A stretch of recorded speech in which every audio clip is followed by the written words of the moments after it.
यदि आप मुझ पर प्रसन्न हैं और सचमुच मुझे अपनी दासी या अपनी सच्ची दासी जानते हैं, तो हे प्रभु, आप श्री रघुनाथ जी की नाना प्रकार की कथा कहकर मेरा अज्ञान दूर कीजिए।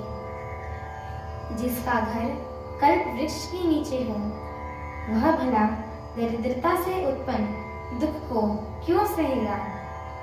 हे शशिभूषण, हे नाथ, हृदय में ऐसा विचार कर मेरी बुद्धि के भारी ब्रह्म को दूर कीजिए।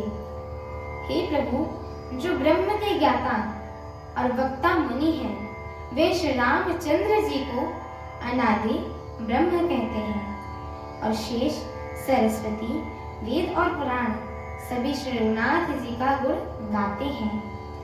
और हे कामदेव की शत्रु, आप भी दिन रात आदर पूर्वक राम राम जपा करते हैं। ये तो वही अयोध्या के राजा के पुत्र है ना, या अजन्मा, निर्गुण और अगोचर कोई और नाम है।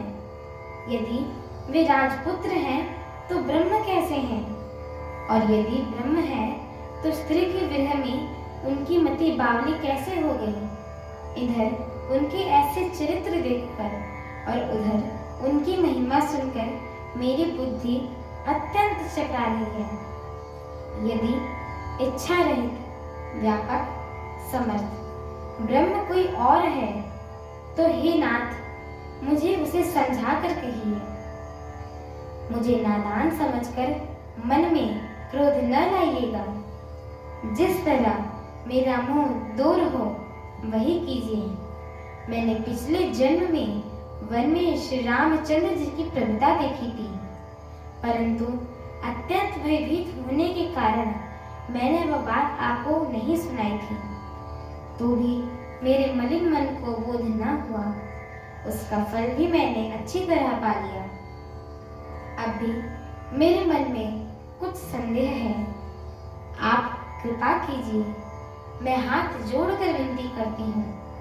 हे प्रभु, आपने उस समय मुझे बहुत तरह से समझाया था, फिर भी मेरा संदेह नहीं गया। हे नाथ, यह सोचकर मुझ पर क्रोध न कीजिएगा। मुझे अब पहले जैसा मोह नहीं है। अब तो मेरे मन में राम कथा सुनने की रुचि है। हे शेषनाग को अलंकार रूप में धारण करने वाले देवताओं के नाथ, आप श्री रामचंद्र जी के गुणों की पवित्र कथा कहिए। मैं पृथ्वी पर सिर टेक कर आपके चरणों की वंदना करती हूँ और हाथ जोड़कर विनती करती हूँ। आप वेदों के सिद्धांत को निचोड़कर श्री रघुनाथ जी का निर्मल यश वर्णन कीजिए। मेरी आगे की कथा सुनने के लिए मेरे चैनल को लाइक, शेयर, सब्सक्राइब एवं कमेंट अवश्य करें।